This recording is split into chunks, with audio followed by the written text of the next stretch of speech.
On March 5, 1770, the streets of Boston trembled with tension as a crowd of colonists gathered, their voices rising in anger. They faced a line of British soldiers, young men clad in red coats, who stood resolute yet increasingly uneasy. Among the crowd was Crispus Attucks, a man of African and Native American descent, whose presence symbolized the growing unrest among the colonies. As the situation escalated, the air thickened with hostility, and the weight of oppression hung heavy over the gathering. A snowball, packed with ice, struck one of the soldiers. In a flash of confusion, a command rang out, and the soldiers, feeling threatened, fired their muskets into the crowd. The sound of gunfire shattered the tension, a sudden cacophony that echoed against the brick buildings lining King Street. Crispus Attucks fell to the ground, shot in the chest, his blood staining the cobblestone. He became the first martyr of the American Revolution, a stark reminder of the cost of rebellion. "Don't shoot," cried a voice from the crowd, but it was too late. Chaos erupted as the colonists surged forward, their collective outrage spilling into violence. By the end of the encounter, 5 men lay dead or dying, including Attucks, Samuel Gray, and James Caldwell. The British soldiers retreated, the air now thick with the scent of gunpowder and the bitter taste of fear. In the aftermath, the event would come to be known as the Boston Massacre, a pivotal moment in the growing rift between Britain and its American colonies. The incident was captured in vivid detail by Paul Revere, whose engraving depicted the soldiers' ruthless aggression and the colonists' desperate plight. "The blood of the martyrs is the seed of the church," he would later proclaim, framing the massacre as a rallying point for liberty. But to understand how we got here, we must delve into the events leading up to this fateful confrontation. The seeds of dissent had been sown long before that fateful day on King Street, rooted in the oppressive measures imposed by the British Parliament. The Stamp Act of 1765, the Townshend Acts of 1767, each added weight to the growing burden of colonial unrest. And yet, as the colonists gathered in the wake of the massacre, they would find themselves at a crossroads, with the spectre of rebellion looming ever larger on the horizon. In the years leading up to 1767, the American colonies found themselves caught in a web of escalating tension and discontent. The 7 Years' War, which concluded in 1763, left Britain victorious but heavily in debt. The British government, seeking to replenish its coffers, turned its gaze toward the colonies, viewing them as a source of revenue rather than partners in their empire. The mood in places like Boston was one of disquiet, as merchants and common folk alike began to feel the weight of British taxation more acutely. Among these merchants was James Otis, a Boston lawyer known for his fervent defense of colonial rights. Otis, a man of considerable intellect and passion, argued that Parliament had no right to tax the colonies without their consent. His voice rang out in the crowded taverns and meeting halls, where he articulated the growing sentiment that taxation without representation is tyranny. His words resonated deeply, igniting a flame of resistance that would soon spread throughout the colonies. As the British Parliament imposed the Stamp Act in 1765, requiring all printed materials in the colonies to bear a tax stamp, the resistance intensified. In Boston, Samuel Adams, a master of political organization and persuasion, emerged as a central figure in the opposition. He was not a wealthy man, but his skills as a communicator and organizer proved invaluable. Adams helped to create the Sons of Liberty, a group committed to opposing the Stamp Act and other forms of taxation. Their methods ranged from peaceful protests to more aggressive tactics, including intimidation of tax collectors. Adams once declared, "The eyes of the world are upon us. We must defend our rights." The atmosphere in Boston became increasingly charged as British troops, dispatched to maintain order, were viewed as an occupying army. Tensions reached a boiling point on March 5, 1770, when a group of colonists confronted British soldiers stationed at the Custom House on King Street. Amid the chaos, a soldier fired into the crowd, killing Crispus Attucks, a man of mixed heritage and the first casualty of what would come to be known as the Boston Massacre. The subsequent outrage fueled the colonial resistance, as leaders like Otis and Adams used the incident to galvanize public sentiment against British rule. In the aftermath of the massacre, the British government sought to quell the unrest, by repealing the Stamp Act in 1766, but soon introduced new measures, including the Townshend Acts in 1767. Named after Charles Townshend, the Chancellor of the Exchequer, these acts imposed duties on imported goods such as glass, tea, and paper. The revenue generated was intended to pay the salaries of British officials in the colonies, further entrenching British control. This move was met with fierce resistance, and the colonists organized boycotts of British goods, rallying behind the notion that any taxation without representation was unjust. As tensions mounted, the colonies found unity in their shared grievances. Merchants committed to boycotts, refusing to import British goods, while women formed Daughters of Liberty groups to produce homemade goods as alternatives. The circular letters circulated by leaders like Adams called for solidarity among the colonies, emphasizing that they must stand together in the face of oppression. "Let us all hang together, or assuredly we shall all hang separately," Adams urged, invoking the spirit of cooperation that would become vital in the struggle ahead. The growing unrest was palpable.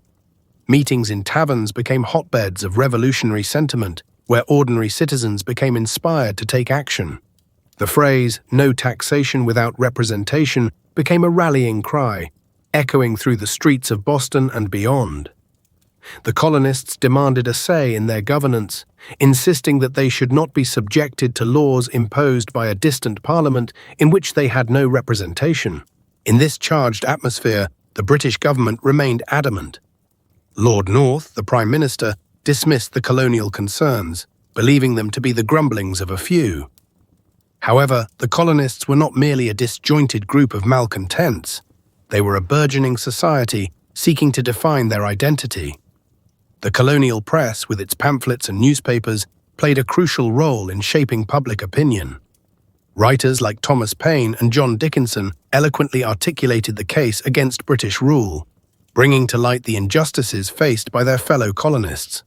By the time the Townshend Acts were enacted, the stage was set for confrontation. The British troops stationed in Boston grew increasingly isolated, viewed not as protectors, but as oppressors. The friction between soldiers and citizens was evident. A simple altercation could ignite violence. In one notable instance, an argument between a soldier and a local worker escalated into a brawl, showcasing the deep-seated resentment that had festered in the wake of oppressive taxation and military presence. On the political front, the colonies began to establish a more organized response to British actions. The formation of committees of correspondence allowed for communication between the colonies, laying the groundwork for a more unified front. The impending crisis was no longer just about taxation. It encompassed a struggle for identity, autonomy, and rights. The colonists were beginning to see themselves not merely as subjects of the British Crown, but as a distinct community with shared values and aspirations. As the summer of 1770 unfolded, the spectre of rebellion loomed larger. The townspeople of Boston, emboldened by their leaders and the growing sense of unity, prepared for what lay ahead. The events of the coming years would hinge on their resolve and willingness to confront the might of the British Empire. The question remained, would they stand firm against oppression, or would fear silence their cries for freedom? In this pivotal moment, the echo of a single phrase reverberated through the hearts and minds of many: no taxation without representation.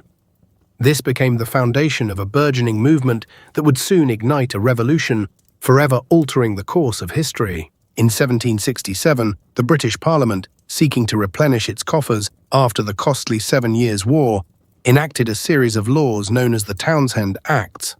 Named after Charles Townshend, the Chancellor of the Exchequer, these measures imposed new taxes on a variety of goods imported to the American colonies, including glass, lead, paint, paper, and tea. The revenue generated was intended to pay the salaries of colonial governors and judges, further inflaming the colonists' grievances. As Samuel Adams noted in a letter to James Warren, the people of this province are determined to resist every attempt to enslave them. The sentiment echoed widely, revealing a growing determination among the colonists to assert their rights. By the summer of 1768, tensions in Boston reached a boiling point. The presence of British troops deployed to enforce order and collect these taxes stoked fears of oppression. Citizens observed the soldiers with disdain, viewing them as symbols of tyranny. A young man named John Adams, later to become a prominent figure in the American Revolution, wrote, "The foundation of the British Constitution is laid in the hearts of the people." This belief in their rights would increasingly galvanize resistance. Amid this turmoil, women played a crucial role in the burgeoning movement. They organized boycotts of British goods, refusing to purchase items subject to the new taxes. The Daughters of Liberty emerged as a force, promoting homemade goods and urging fellow colonists to support local production. In a letter to her husband, Abigail Adams declared, "I am determined to be a strong advocate for the rights of women and the liberties of our country." Her words reflected a broader awareness among the populace that the struggle for independence encompassed not only political rights, but social ones as well. In March 1770, the simmering discontent erupted into violence during the Boston Massacre. It was on that fateful day that a crowd of colonists confronted British soldiers stationed at the custom house. The atmosphere was charged with anger and resentment as colonists shouted insults and threw snowballs.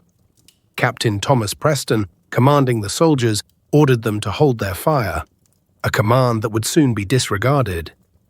In the chaos, a soldier fired his weapon, prompting others to follow suit. Crispus Attucks, a man of African and Native American descent, became the first casualty, shot dead by British bullets. The incident left 5 men dead and marked a significant escalation in the conflict. As one witness described, the whole scene was a horrid spectacle of blood and confusion. In the aftermath of the massacre, the colonial press seized upon the event, framing it as a symbol of British oppression. Paul Revere's famous engraving of the scene depicted the soldiers as ruthless aggressors, a portrayal that fueled outrage throughout the colonies.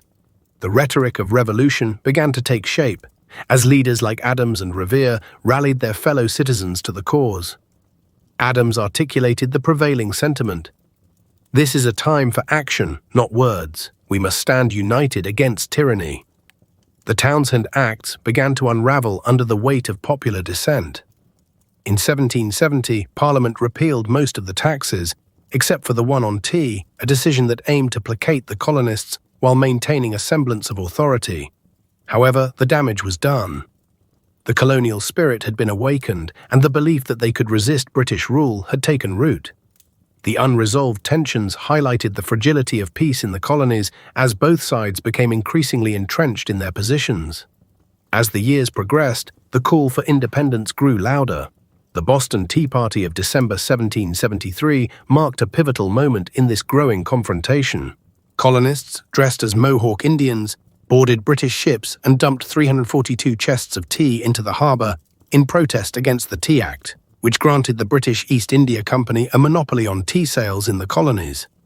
This act of defiance galvanized support for independence and demonstrated the lengths to which colonists were willing to go to assert their rights. John Hancock, a prominent merchant and revolutionary leader, proclaimed, "We must stand firm in our resolve, for liberty is worth any sacrifice."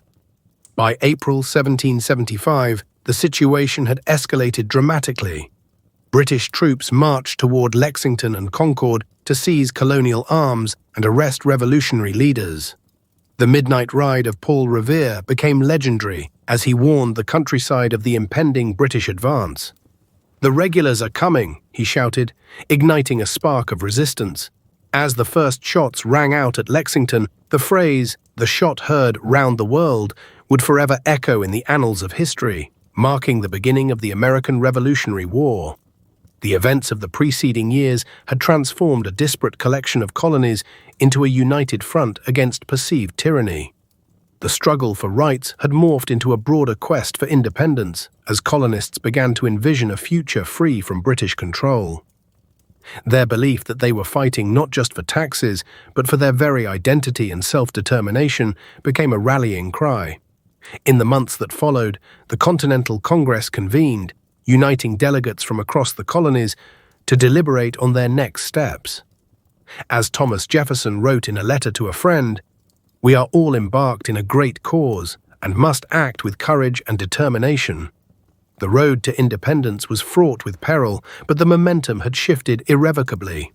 As the echoes of revolution reverberated through the colonies, the resolve of the people solidified. The Townshend Acts, once a mere imposition of taxes, had become a catalyst for a fierce struggle for freedom. The colonists believed they were on the brink of a new era, where their voices would no longer be silenced and their rights would be upheld. In their hearts, they carried the hope of a brighter future, one free from the shadows of oppression. On June 29, 1768, tensions in Boston reached a boiling point as a British customs officer named John Hancock faced an unexpected challenge. Hancock's ship, the Liberty, was seized under the Townshend Acts, which imposed taxes on imported goods such as glass, paint, and tea. The seizure was not merely an economic blow, it was perceived as an affront to the rights of the colonists. In response, a crowd of enraged Bostonians gathered outside the custom house, their anger palpable as they shouted for justice. The atmosphere crackled with hostility, and the air was thick with the scent of salt and sweat. Samuel Adams, a prominent leader in the colonies, stood among the crowd. He declared, "The people of Boston will not submit to tyranny," rallying those around him. His words ignited a spirit of rebellion, pushing the colonists to confront what they viewed as unjust British authority. Adams's fiery rhetoric was not just words, it was a call to arms, urging the people to resist. The crowd, fueled by this fervor, began to chant and taunt the soldiers stationed nearby, who were tasked with maintaining order in this increasingly volatile environment. Meanwhile, Captain Thomas Preston, commanding the British troops, surveyed the scene with growing unease. He had only a handful of soldiers to protect the custom house against a throng of angry colonists, which numbered in the hundreds. Their shouts echoed off the cobblestones, creating an almost deafening roar. Preston knew that any misstep could lead to disaster. He ordered his men to hold their fire, but the pressure mounted as the crowd grew bolder, throwing snowballs and ice at the British soldiers. On that fateful day, the tension came to a head. As the colonists pressed closer, one soldier was struck by a thrown object and lost his balance. Startled, he fired his musket into the crowd. In that instant, chaos erupted. The sound of the gunshot shattered the air and panic swept through the crowd. The British soldiers fired in response, their rifles discharging in rapid succession. When the smoke cleared, 5 men lay dead or mortally wounded on the ground. The first to fall was Crispus Attucks, a man of mixed African and Native American descent, who had been leading the charge against the soldiers. His death would become emblematic of the struggle for liberty. The aftermath was grim. The colonists were horrified by the loss of life, and the British soldiers were left to grapple with the consequences of their actions. In the days that followed, news of the massacre spread rapidly throughout the colonies. The event galvanized the population, transforming discontent into a united front against British rule. It was no longer just about taxation. It was about the fundamental rights of the colonists to exist without oppressive oversight. In the wake of the incident, Samuel Adams and other leaders began to organize. On March 8, 1770, a public meeting was held to honor the fallen. Adams spoke passionately about the need for justice, stating, "Let us remember the blood of our brethren." He urged the crowd to take action and stand firm against the British government. His words echoed in the hearts of many, igniting a desire for vengeance and unity. The fallout from the Boston Massacre would shape the future of the colonies. The event was characterized by heavy propaganda efforts. Paul Revere, an engraver and silversmith, created a famous engraving depicting the incident, portraying the British soldiers as ruthless aggressors. This image circulated widely, fueling outrage and solidifying the narrative of colonial victimhood. The engraving, titled "The Bloody Massacre," depicted the soldiers firing indiscriminately into a peaceful crowd, further inflaming tensions and rallying support for the revolutionary cause. As the tensions continued to mount, the British government sought to quell the unrest by repealing some of the Townshend duties, except for the tax on tea. This attempt to placate the colonists failed miserably. On December 16, 1773, a group of colonists, disguised as Mohawk Indians, boarded 3 British ships in Boston Harbor. They dumped 342 chests of tea into the icy waters, an act of defiance that would come to be known as the Boston Tea Party. The destruction of the tea was not merely about the loss of goods. It was a symbolic rejection of British authority. The British response was swift and severe. The Intolerable Acts were enacted in 1774, closing Boston Harbor and revoking Massachusetts' charter, effectively punishing the city for its rebelliousness. General Thomas Gage was appointed as the new governor, enforcing martial law. The colonists felt the weight of oppression bearing down on them, yet they rallied together in resistance. By gathering in secret, they organized the First Continental Congress in September 1774, where representatives from 12 colonies came together to discuss their grievances. The air was charged with anticipation as delegates debated their next steps. A sense of urgency filled the chambers as they crafted a unified response to British tyranny. The colonies were no longer disparate entities. They were becoming a collective force, unified by the desire for freedom and self-determination. The events of the previous years, the imposition of taxes, the Boston Massacre, the Tea Party, had transformed them into a cohesive body, ready to challenge the might of the British Empire. As the seeds of revolution took root, the colonists prepared for the inevitable conflict. On April 19, 1775, the first shots of the American Revolutionary War rang out at Lexington and Concord. The phrase, "the shot heard round the world," would forever echo in history, marking the beginning of a struggle that would change the course of a nation. The sacrifices made during this tumultuous period were profound, with countless lives lost and families torn apart. In the quiet of that early morning, as the sun began to rise, the reality of war settled upon the land. The colonists, emboldened by their defiance, stood ready to fight for their rights and their future. The human cost was evident, and the road ahead was fraught with uncertainty. But the resolve of the people was unwavering. The history of the American Revolution began here, in the blood and sacrifice of those who dared to dream of freedom. On March 8, 1770, just days after the violent clash on King Street, a public meeting convened in Boston to honor the fallen from the Boston Massacre. The atmosphere was heavy with grief and anger, a palpable tension filling the air as citizens gathered in the Old South Meeting House.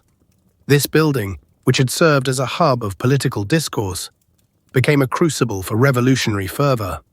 Among those present was Samuel Adams, whose oratory skills had already begun to rally the colonists against British tyranny. He stood before the crowd, speaking with a fervor that ignited their despair into a burning desire for justice.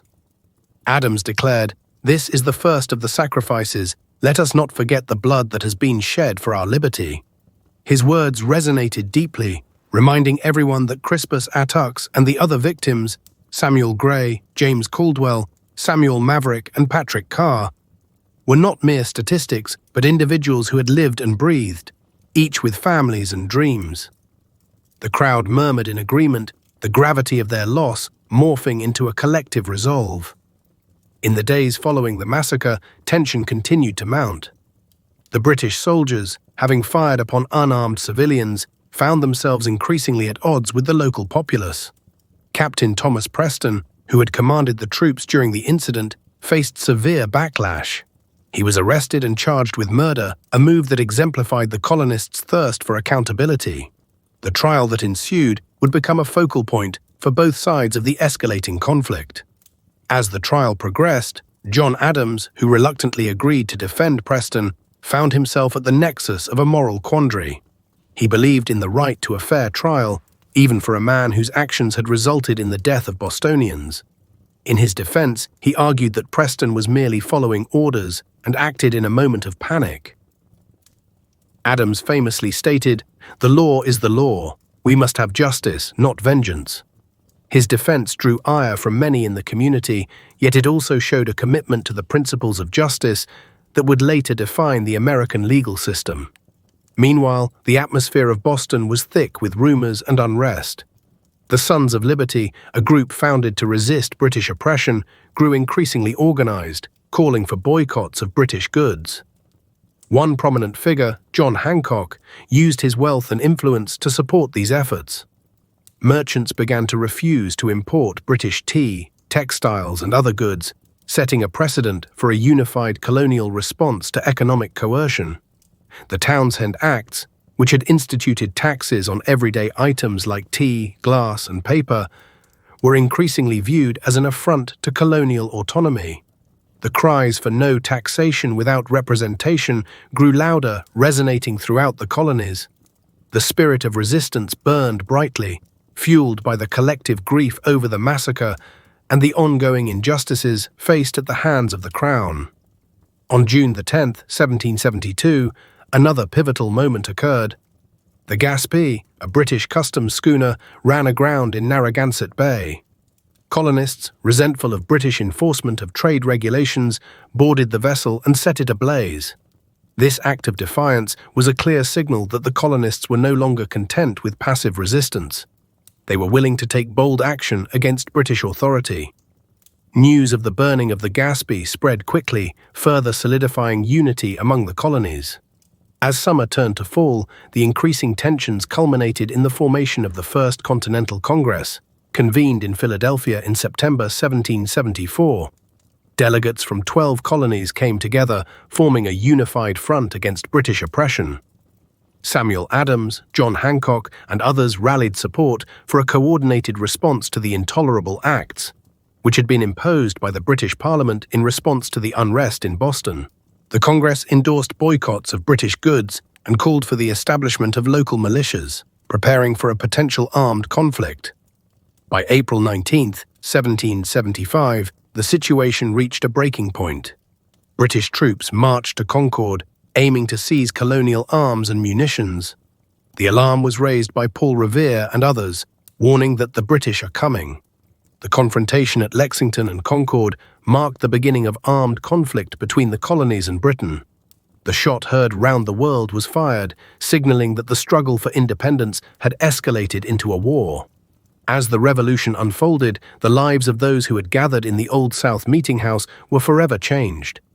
Crispus Attucks became a symbol of martyrdom for the cause of liberty. His sacrifice was memorialized, his name etched into the annals of history as the first casualty of the American Revolution. The bloodshed at King Street had transformed him into a rallying point, motivating others to join the fight for independence. John Adams, having defended Preston, emerged from the trial with a renewed sense of purpose. He would go on to become a leading voice for independence, ultimately serving as a key architect of the Declaration of Independence. His journey from reluctant defender to fervent revolutionary epitomized the profound transformation occurring within the colonies. Samuel Adams and John Hancock would rise to become pivotal figures in the Continental Congress, shaping the course of the revolution with their passion and leadership.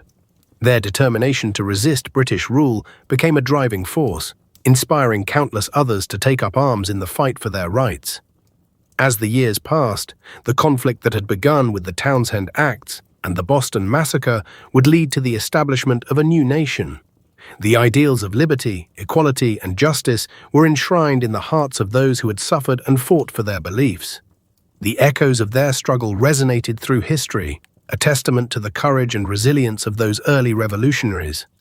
In the quiet of the evening, one might imagine the somber gatherings of those early patriots, their resolve etched in the faces of men and women who dared to dream of a nation free from tyranny. In their sacrifices, the seeds of a new identity took root, forever changing the course of history. In the weeks following the Boston Massacre, the air remained thick with grief and outrage. The streets of Boston, once bustling with traders and townsfolk, now echoed with the whispers of mourning. 5 lives had been extinguished in a single moment of violence, their names and faces etched into the collective memory of the colonists. Crispus Attucks, a man of African and Native American descent, emerged as a symbol of resistance. He had been the first to fall, his death igniting a firestorm of revolutionary fervor. The townspeople, united in their sorrow, gathered to honor those who had died under the weight of British oppression. Amidst this tumult, Samuel Adams organized a public meeting at the Old South Meeting House on March 8, 1770. The hall, filled to capacity with weary but resolute citizens, became a crucible for revolutionary ideas. "It is a matter of life and death," Adams declared, rallying the crowd to confront the tyranny of the British Crown. The atmosphere crackled with tension as various speakers addressed the assembly, their words weaving a narrative of collective identity and purpose. "We must stand united against this injustice," one speaker urged. emphasizing the need for action. In the days that followed, the impact of the massacre rippled through the colonies. News of the violence spread rapidly, carried by the ink of pamphleteers and the fervor of public discourse. The events of March 5 became the catalyst for debate and dissent. Reports of the confrontation were printed in newspapers, with Paul Revere's famous engraving depicting the scene, framing the soldiers as aggressors and the townspeople as victims. This portrayal stoked outrage and sympathy across the colonies, transforming the massacre into a rallying cry. Yet the aftermath was not solely marked by anger. The families of the fallen faced their own reckoning. The widow of Samuel Maverick, one of the victims, clung to her children as she mourned her husband's loss. In a letter she wrote, "What shall become of us? The breadwinner is gone." This personal tragedy echoed throughout the community, reminding all that the cost of resistance was borne not only by the patriots, but also by their loved ones. As weeks turned into months, the demand for justice culminated in the trial of Captain Thomas Preston and his men. Tensions flared once more as the courtroom became a battleground for ideas. John Adams, known for his commitment to justice, reluctantly agreed to defend Preston. The trial unfolded in June 1770, drawing crowds eager to witness the proceedings. Adams, in his opening statement, urged the jury to consider the evidence impartially, reminding them that every man is entitled to a fair trial, regardless of his station. Despite the charged atmosphere, the jury ultimately acquitted Preston and several soldiers, citing self-defense in their verdict. This decision incited further outrage among the colonists, deepening their resolve to resist British authority. "The law may protect the oppressor, but we will not be silenced," one townsman proclaimed, embodying the spirit of defiance that was emerging throughout the colonies. In the aftermath, the Townshend Acts, which had already fueled discontent, became a focal point of resistance. The imposition of duties on goods such as tea, glass, and paper was seen as a direct affront to the colonists' rights. In response, boycotts of British goods gained momentum, uniting merchants and consumers in a collective act of defiance. Women played a pivotal role in this movement, forming groups such as the Daughters of Liberty, who wove homespun fabric to replace British textiles. "We shall not be beholden to the crown for our clothing," they declared, embodying the spirit of self-sufficiency that was crucial to their resistance. As the summer of 1770 progressed, a palpable shift occurred within the colonies. The confrontation at King Street had not only claimed lives, but had also ignited a fervent desire for autonomy. The tension between the colonists and British authorities deepened, leading to further acts of defiance. In Boston, the Sons of Liberty, led by Samuel Adams and John Hancock, began to organize in earnest.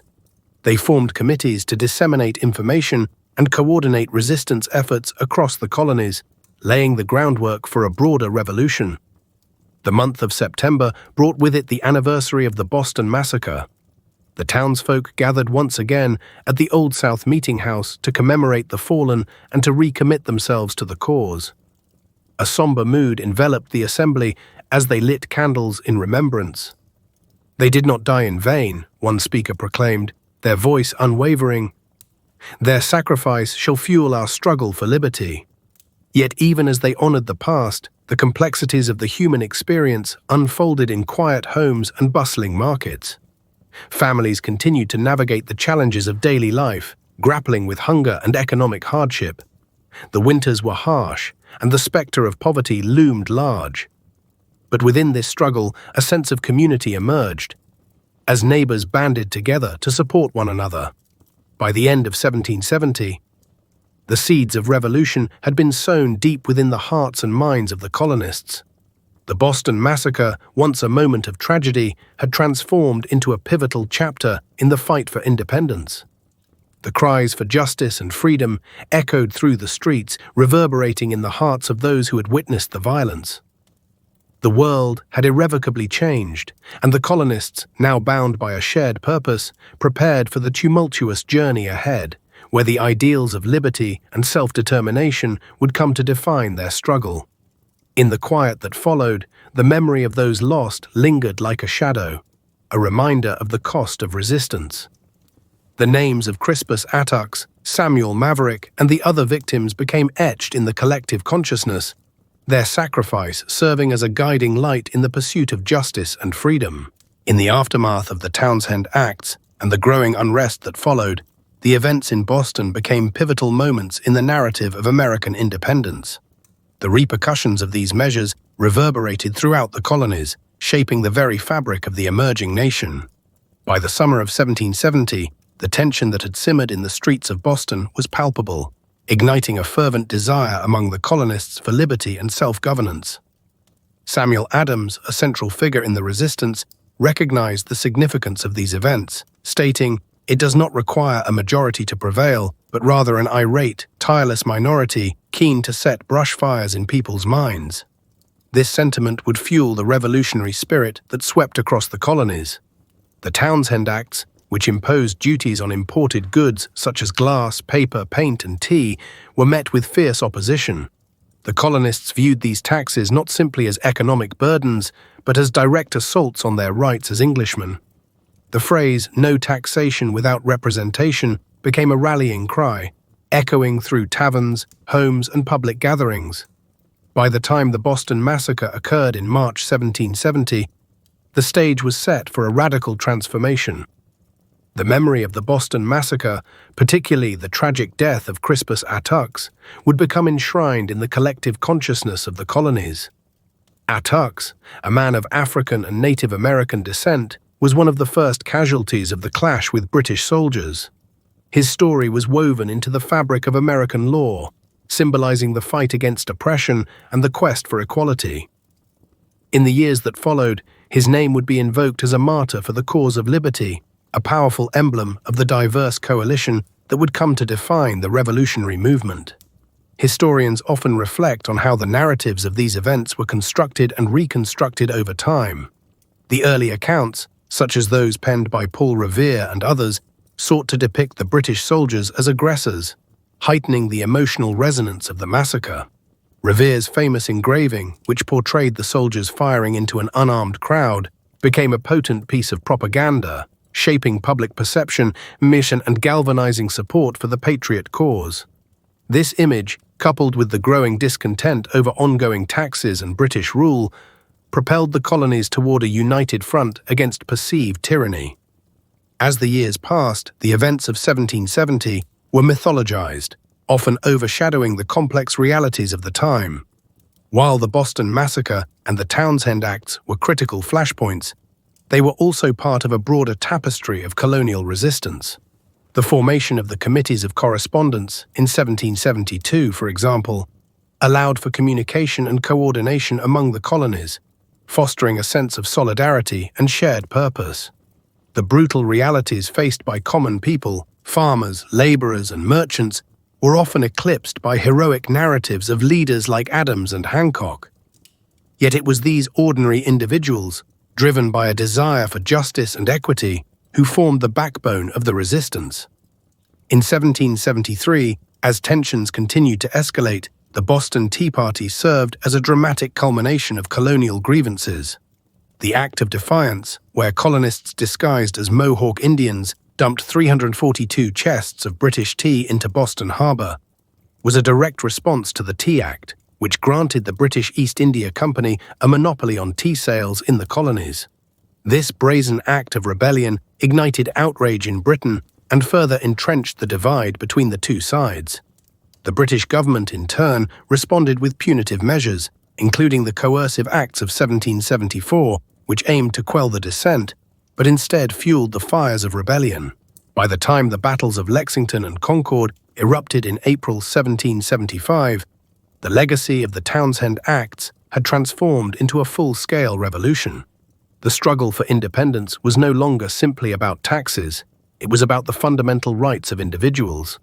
The Declaration of Independence, drafted in 1776, would encapsulate these ideals, asserting that all men are created equal and possess unalienable rights, including life, liberty, and the pursuit of happiness.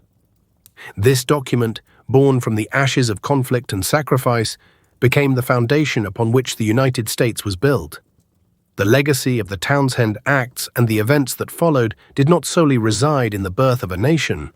The struggle for rights and representation laid bare the contradictions in the American experiment. While the revolution heralded a new era of freedom for many, it also exposed the stark realities of inequality that persisted. The voices of marginalized groups, including women, people of color, and the enslaved, were often silenced in the narratives of heroism and sacrifice. As the United States evolved, the memory of the Townshend Acts would serve as a reminder of the enduring struggle for rights and justice. The ideals ignited during this period would inspire future generations to challenge oppression and advocate for equality. The legacy of those who stood against tyranny, like Crispus Attucks, Samuel Adams, and countless others, would resonate throughout American history, from the abolitionist movement to the civil rights struggle. In contemporary discussions, the Townshend Acts and their consequences remind us that the fight for justice is ongoing. The complexities of history invite us to reflect on who is included in the narratives we tell and who is left out. The stories of those who fought for freedom deserve to be honored and remembered, ensuring that the lessons of the past are not lost to time. As we contemplate the legacy of the Townshend Acts, we remember the unyielding spirit of those who dared to stand against oppression. Their sacrifices echo through the ages, a testament to the resilience of the human spirit in the face of injustice. In the quiet corners of history, their legacy remains, a reminder of the ongoing pursuit of liberty, equality, and justice for all. As we close this chapter of history, we are reminded of the complex interplay between ambition and authority that defined the era of the Townshend Acts. The fervent cries for liberty echoed through the streets of Boston, where the lives of ordinary men and women became entwined with the larger tapestry of a revolutionary spirit. In this struggle, we see reflections of human nature itself, our capacity for resilience in the face of oppression, our willingness to unite for a cause greater than ourselves, and the profound desire for autonomy that resides within each of us. The discontent sparked by the Townshend Acts in 1767 was not simply about taxation, it represented a yearning for respect and recognition. Samuel Adams's assertion that a man is not a man unless he can take his own course resonates even today. This sentiment captures the essence of a universal struggle, the desire to chart one's own destiny, free from the shackles of external control. The colonies, fueled by the injustices they faced, found strength in solidarity, forming committees of correspondence that transcended geographical boundaries. This grassroots movement demonstrated how collective action can amplify voices that once felt powerless. Amidst this turmoil, we encountered figures like Crispus Attucks, whose tragic death became a rallying cry for a burgeoning revolution. His story illustrates the personal stakes involved in political struggle, reminding us that the fight for liberty often comes at a steep price. Attucks was not just a symbol of resistance, he was a man with hopes and dreams, whose life was extinguished too soon. The emotional weight of his sacrifice served to galvanize others, igniting a fierce determination to push back against British authority. Yet history also teaches us about the fragility of power and the consequences of ambition unchecked. The British government's attempts to impose order through the Townshend Acts backfired, igniting a firestorm of dissent rather than quelling unrest. As we reflect on this moment, we see how the thirst for control can lead to unintended repercussions, fracturing relationships and deepening divisions. In our own lives, we can draw lessons from these past struggles. The importance of understanding different perspectives, the value of dialogue, and the need for empathy in our ambitions. The narratives of the past remind us that the pursuit of power, if not tempered with wisdom, can lead to conflict and sorrow. As we drift into slumber, let us carry with us the echoes of those who stood for their beliefs, who faced the tumult of their times with courage and conviction. May their stories inspire us to reflect on our own paths, encouraging us to pursue our ambitions with a sense of responsibility and awareness of our shared humanity. In this, we find a connection that transcends time, a thread linking us to those who came before. Thank you for spending this time with us. If you enjoyed tonight's journey into the past, consider subscribing to Sleeping History Dreams for more long-form historical storytelling each week. Good night, and we'll see you in the next one.